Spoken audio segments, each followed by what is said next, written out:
It's a weekend of football. We are going to have the FA Cup final today, and tomorrow we are going to have some Premier League games. We are going to start with the FA Cup final that's going to take place between Chelsea and Manchester City at the Wembley Stadium. Now, it is a game that naturally we all assume or we all expect Manchester City to get a result, being that Chelsea has been very, very awful in the last few months, and Man City are really, really in a good run of form.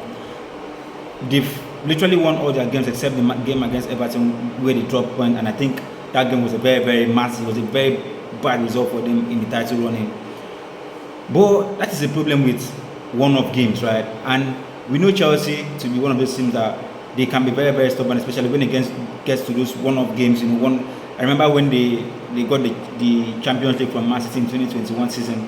It was a game naturally. In fact, I did not go see that game because I was expecting Man City to thump Chelsea, because Chelsea were having a very, very bad season like they are right now, right? But at the end of the day, they were able to grind a 1-0 result from that game. I expect something like that from Chelsea today, right? I think Chelsea have that mentality of putting in this dogfight, especially when it's against top teams. They want to show their fans that they have it in them to get it over. Like I just believe that it's not going to be an easy game as some people think it's going to be for Man City. I think Chelsea are going to try to discomfort Man City, trying to break their rhythm. And I know Chelsea have those players that can hurt you, players like Cole Palmer, players like Joao Pedro, players like Enzo Fernandez. They have players that can hurt you in the final third. So I don't think we are going to write off Chelsea in this game. The only problem I have with this Chelsea team is something I've been saying throughout the season, right? They have the midfield and the attack to hurt any big team in the world, right? I just think their defense lets them down in a very, very important moment. And I just think Chelsea, they don't play as a structure. They don't play as a unit, right? It's more of individual play for them. Like they believe on individual players. They don't have a well-structured, they don't defend as a unit. They don't attack as a unit. They depend solely on individuals. That's the only problem I have with Chelsea. And with the way the team is going, I don't expect them, to improve much next season, right? You're looking at which manager they're going to bring in, which manager they're going to bring in, and if the manager comes in, are the owners going to give the manager, enough power to bring in the kind of players he wants, or is it still going to be the same old by bringing young players, groom them, and sell them for profit? So with Chelsea, they have so much problem at the club at the moment, but I don't think that is going to affect the way they play against Man City today. We know Man City, we know the quality of players they have, we know the quality of defenders they have, we know the quality of midfield they have. We know that Man City on a very good day, right, can turn the match into a training session, right? You can, like, the game can literally, get away from you from the very first half. So I don't expect. I know Chelsea are not expecting an easy game, especially being a final. So I think it's going to be a very, very tough game for the both teams. Now, onto the Premier League games tomorrow. Manchester United will be taking on Nottingham Forest. And for Nottingham Forest, they are as good as safe in the Premier League and they don't really have anything to play for anymore. But for Manchester United, I think, especially those players, right, they have a point to prove. It has just been announced by Fabrizio Romano yesterday that Michael Carrick has taken over the job on a permanent basis next season. So I think those players are going to try to show the coach that they have what it takes to play for a club like Manchester United. Players like Mazraoui, players like Dalot, players like Euro, players like De Ligt, Maguire, Ugarte. There's so many players in that club that needs to show the coach that they have what it takes to play for a club like Manchester United, right?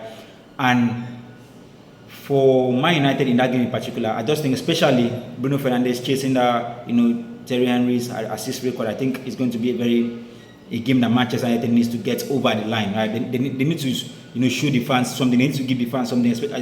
They're not fighting for anything. They're not playing for anything really in this time of the season, but I think they still owe it to their fans to, show a bit of fight, especially try to help Bruno Fernandes get that assist record over the line, right?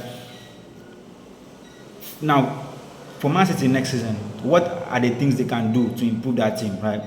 I've been someone that from the moment Michael Carrick walked into that team, I've been saying that they need to give him that job, because I think he's someone that knows the club in and out. He knows what Manchester United entails. He knows what it means to wear the badge. He knows what it means to represent the Manchester United club, right?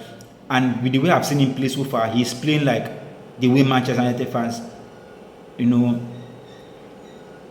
recognize the club. He plays the Manchester United way. I just think he is going to need to bring in some quality in some certain parts of the pitch. I think they're going to need a new left back. They're going to need a top class centre back. They're going to need a holding midfielder. They're going to need an outstanding left winger, right?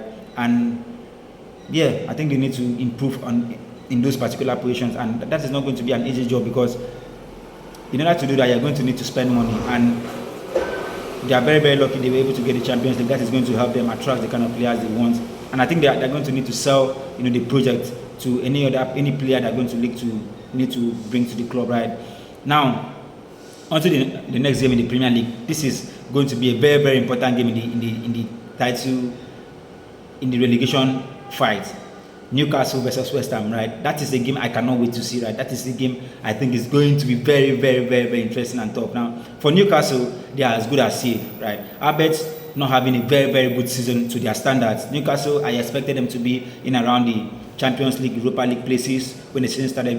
Kind of the players they signed in the summer, they brought in Votamade, they brought in Wissa, who are really, really flattered to receive this season. I don't think they have played to the level we expected them to play for Newcastle, right? And especially with their previous history, the way they tend to perform in the Premier League, they're always in around the 5th, 6th, 7th position, and the quality of players they have all round, right?